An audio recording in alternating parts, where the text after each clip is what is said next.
ایرانی صدر کے دورے پاکستان پر سینئر سیاستدان مشاہد حسین سید نے کہا ہے کہ پاکستان کو ایران اور چین سے تعلقات کے لیے امریکی دباؤ میں نہیں آنا چاہیے۔ پاک ایران تعلقات دونوں ممالک اور خطے کے مفاد میں ہیں۔ مشاہد حسین سید نے مزید کیا کہا، ملاحظہ کیجیے۔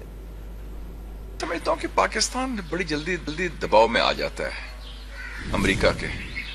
یہ دباؤ ہندوستان پر بھی ہے، یہ دباؤ ماضی میں پاکستان پر بھی تھا۔ ماضی کی حکومتوں میں بڑی جان تھی۔ ایوب خان صاحب پر دباؤ پڑا کہ چین سے تعلقات نہ بڑھائیں، ہم نے بڑھائے۔ ذوالفقار علی بھٹو صاحب کی گورنمنٹ تھی، دباؤ بڑھا کہ نیوکلیئر طاقت نہ بنے، ہم بنے۔ میاں صاحب جب وزیر اعظم تھے تو بڑا دباؤ تھا کہ دھماکہ نہ کریں، ہم نے مخالفت میں دھماکہ کیا۔ تو یہ ذرا خوف سے باہر نکلنا چاہیے ہمارے حکمرانوں کو، اور دباؤ کو مسترد کرنا چاہیے۔ اگر ہندوستان مدد نکل کر آگے کیا اس کی یہ دورہ تو بڑا خوش آئند ہے، اچھی بات ہے کہ ہم اپنے مفادات کی تحفظ کر رہے ہیں، اور میں امید رکھتا ہوں کہ ہم اس کو آگے بڑھائیں گے۔